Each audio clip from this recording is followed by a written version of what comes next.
Okay, that was bad.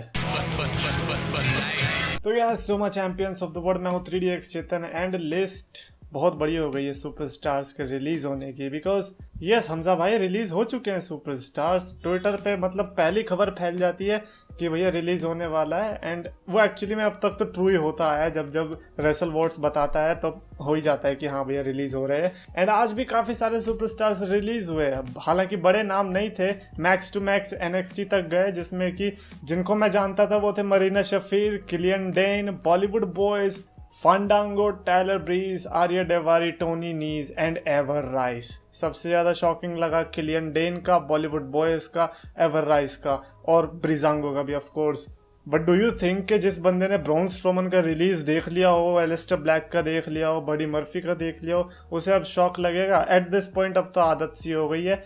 And मेरे को लगता है कि ये सही डिसीजन है कि जल्दी से जल्दी सुपरस्टार जो ये नहीं कर पाएंगे यूज, उन्हें निकाल दो। इतने सारे भरने का भी फायदा है ही नहीं। अगर इस पॉइंट को लेकर ये रिलीजेस हो रहे हैं तो ठीक है, बिकॉज अगर आप देखोगे तो इस समय पर रोस्टर सबसे ज्यादा है। मतलब मेरे को लगता नहीं कि इसके पहले कभी भी इतना बड़ा रोस्टर हुआ करता था। एंड ऑफ कोर्स काफी बैड डे रहा होगा आज जिंदर महल के लिए, बिकॉज अभी वो कोई मैच नहीं जीत पाएंगे। ऑफ कोर्स बॉलीवुड बॉयज के बिना तो कौन सा ही मैच जीत लेंगे वो। नाउ इस रिलीज की खबर को जो थोड़ा दबाया आज की स्मैकडाउन ने, बिकॉज आज की स्मैकडाउन वाज गुड। एंड क्या ऐसा हो सकता है कि हमें स्मैकडाउन में सिर्फ रोमन रेंस की स्टोरी लाइन के बारे में बात करने को मिले? बिकॉज आई फील लाइक कि वही स्टोरी लाइन कैरी कर रही है। और एक और चीज मेरे को कन्फेस करनी थी जो कि शायद मैं नहीं कर पाया हूँ अब तक, that I am not getting Big E. I love Big E, but मेरे को लगता है कि एक तो थीम सॉन्ग से मेरा मूड खराब हो जाता है।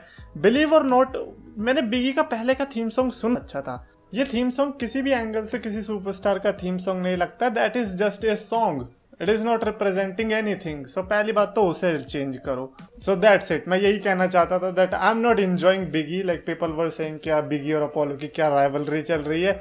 मेरे को शुरू में थोड़ी मजा आ रहा था, फिर बाद में मेरा अब इंटरेस्ट तो हट ही गया है। वन थिंग आई लाइक्ड कि आज लिव मॉर्गन को भी मौका मिला है, एंड सबसे बड़ी बात लिव मॉर्गन को माइक भी मिला। हालांकि लिव मॉर्गन एंड कार्मेला के बीच हुए मैच में कार्मेला ने हरा दिया। I mean why not, 2 time money in the bank winner है, तो वो मनी इन द बैंक के सीजन के टाइम पे थोड़ा डोमिनेशन तो दिखाएंगी। बट ये क्या चक्कर है भाई, beautiful women in the WWE, इसके लिए थोड़ी ना लड़ने आए हो। एंड पीपल आर सेइंग कि क्या लिव मॉर्गन जा पाएंगी मनी इन द बैंक के इस हार के बाद? ऑफ कोर्स जा पाएंगी भाई। स्मैकडाउन से वुमेन सुपरस्टार है ही कितनी, यकीन नहीं हो रहा? मैं आपको गिनवा देता हूँ। देखो, बेली बियांका आपस में लड़ रही है, नटालिया और टमीना टैग टीम चैंपियन है, साशा बैंक्स बाहर है, सोनिया डेविल बैक स्टेज में, और रेकनिंग का भी पता नहीं है वो किधर है। बची कौन? कार्मेला और लिव मॉर्गन। यही 2 सुपरस्टार्स बची हुई हैं, तो इनका तो जाना कन्फर्म है। इसमें तो कोई क्वालिफाइंग मैचेस की बात ही नहीं है। एंड ये इकलौती डिवीजन नहीं है जो कि स्मैकडाउन की वीक है। एक और डिवीजन है जो है वीक, वो है टैग टीम डिवीजन। मतलब स्ट्रीट प्रॉफिट और Dolph Ziggler and Robert Roode, यही 2 टीम है जो दिखती है। और बाकी डोमिनिक मिस्टीरियो और रे मिस्टीरियो जो कि करंट चैंपियन है, ये टैग टीम नहीं है, तो बाप बेटे की जोड़ी है, तो फैमिली रिलेशनशिप है भाई। बट खैर, रोस्टर के बारे में मैं कंप्लेन नहीं कर सकता जब हमें रोमन रेंस की अच्छी स्टोरी लाइन देखने को मिल रही है। एवरीबॉडी वाज थिंकिंग कि अरे भाई साहब क्या ही मजा आएगा, रोमन रेंस ने चैलेंज दिया है।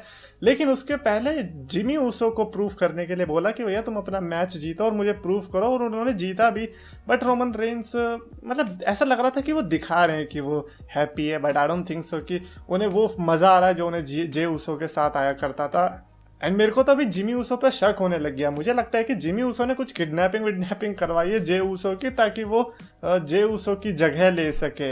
हो सकता है कि उन्हें पता चल गया होगी कि रोमन रेंस के साथ रहने में ही भलाई है। बहुत बड़ा सस्पेंस खुलने वाला है फ्यूचर में। I am waiting for that कि वो कब होता है। बट आज के लिए जो सबसे बड़ा सस्पेंस था वो यही कि भैया रोमन रेंस का चैलेंजर कौन होगा।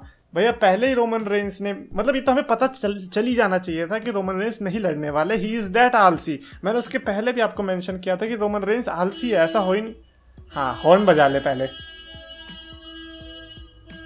मैंने इसके पहले भी मेंशन किया था कि किस तरह से रोमन रेंस आलसी है। मैं यकीन ही नहीं कर रहा, उन्होंने डेली चैलेंज दिया और वही हुआ। रोमन रेंस ने कहा कि नहीं भैया मैंने तो सबको हरा दिया, कोई बचा ही नहीं है।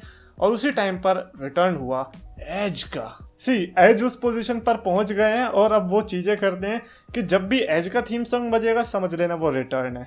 एंड इस छोटे से रन में अभी तक एज ने काफी सारे रिटर्न्स ऑलरेडी कर लिए, but who is going to complain जब एज वर्सेस रोमन रेंस देखने को मिल सकता है potentially money in the bank के क्राउड के सामने in the main event. Also Edge आए थे नई टी शर्ट पहन के। पहले तो एज और रोमन रेंस को टी शर्ट खेलने दो। रोमन रेंस मैसेजेस देते रहते हैं अपनी टी शर्ट से, wreck everyone and leave, show up and win, acknowledge me, and now Edge आए हैं अपनी टी शर्ट के साथ जिसमें लिखा हुआ था आइकोनोक्लास्ट। आइकोनोक्लास्ट वो बंदे होते हैं जो कि सामने वाले के उस भरोसे को तोड़ते हैं जो कि उन्हें लगता है कि ये भरोसा सिर्फ झूठ है, जो कि एज के केस में रोमन रेंस का भरोसा, जो कि रोमन रेंस को लगता है कि वो हेड ऑफ द टेबल है, वही चला रहे हैं ये सब चीजें, बट उनके इस भरोसे को तोड़ने आए हैं Edge. And the way he destroyed Roman Reigns and Jimmy Uso was fantastic. I am sure कि जिमी ऊसो अपना पहला दिन Edge Roman Reigns official sidekick enjoy नहीं कर रहे होंगे, बिकॉज आते ही स्पीयर पड़ गई भाई साहब। भाई रोमन रेंस तो देखो कैसे भी कैसे करके बचा लेंगे, बट आप नहीं बच पाओगे, तो इसीलिए जे उसो की जो जगह ली है ना उसे संभाल के। So I think overall it was a great show. मतलब मजा आया देख करके किस तरह से रोमन रेंस की स्टोरी लाइन में और भी ज्यादा इजाफा हुआ और हमें एज का भी इंक्लूजन फाइनली देखने को मिला, बिकॉज अब जाके हमें ऑफिशियली 1-on-1 देखने को मिलेगा until and unless Daniel Bryan decide करे कि वो दोबारा से आए और मनी इन द बैंक में ट्रिपल थ्रेट करने वाले हैं। So overall SmackDown was good except the part कि किस तरह से सेथ रॉलिंस एंड बेली साथ थे। Yep, a little bit jealousy, but anyways I cannot do anything sadly। हर्ष भारती ने लिखा डॉक्टर ऑफ थर्गोनोमिक्स का गिमिक अगर सीना ने प्ले किया होता फुल टाइम तो क्या होता। ये मैं बहुत टाइम से सोचता था एंड मेरे को लगता है कि अगर डॉक्टर ऑफ थर्गोनोमिक्स फुल टाइम होता तो शायद जॉन सीना और डब्ल्यूडब्ल्यू जिस हाइट पर हैं नहीं पहुंच पाते, बिकॉज जॉन सीना ने जो वो कैरेक्टर शिफ्ट किया था, जो मास को अपील किया था, I think that is what made John Cena एक कमर्शियल सुपरस्टार, जिसकी वजह से वो एवरी एज ग्रुप में फिट होने लगे। सो आई बिलीव कि अगर डॉक्टर ऑफ थर्गोनोमिक्स का कैरेक्टर होता may be just may be उस पोजीशन पर नहीं पहुंच पाते डब्ल्यूडब्ल्यू उस एरा में जहां पर जॉन सीना ने पहुंचा दिया। एनीवेज इस चीज पर मैं थॉट्स भी जानना चाहूंगा, बिकॉज हो सकता है कि आप में से कई लोग कुछ अलग सोचते हो और वो चीज मैं ना सोच पाया, तो उस पर कमेंट्स करके जरूर बताना। आतिम ने लिखा है कि टुनटुन को AEW से ज्यादा डब्ल्यूडब्ल्यू से प्यार है, उनका नाम लिए बिना रह ही नहीं सकते। एंड ये कमेंट सिर्फ मैंने इसीलिए लिया है बिकॉज आज से हम टोनी खान को टुनटुन ही रेफर करने वाले हैं। That's what he deserves. Prateek Pradhan ने लिखा है कि भाई मजाक छोड़ो, ये बताओ कि केनी ओमेगा का मैच किस डब्ल्यूडब्ल्यू सुपरस्टार के साथ एक बार होना चाहिए। Of course it has to be Roman Reigns. ये सालों से चली आ रही है debate Roman Reigns versus Kenny Omega, who is better. Social media पर लोग लिखते रहते हैं of course Kenny Omega, because अगर रियल रेसलिंग फाइट होगी तो ऑफ कोर्स रोमन रेंस हार जाएंगे।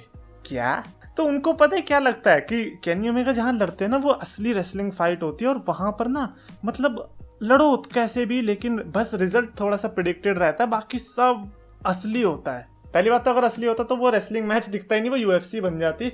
बट दे ऑलवेज फॉरगेट कि रोमन रेंस भी डब्ल्यूडब्ल्यू में बुक होता है और केनी ओमेगा भी बुक ही होता है।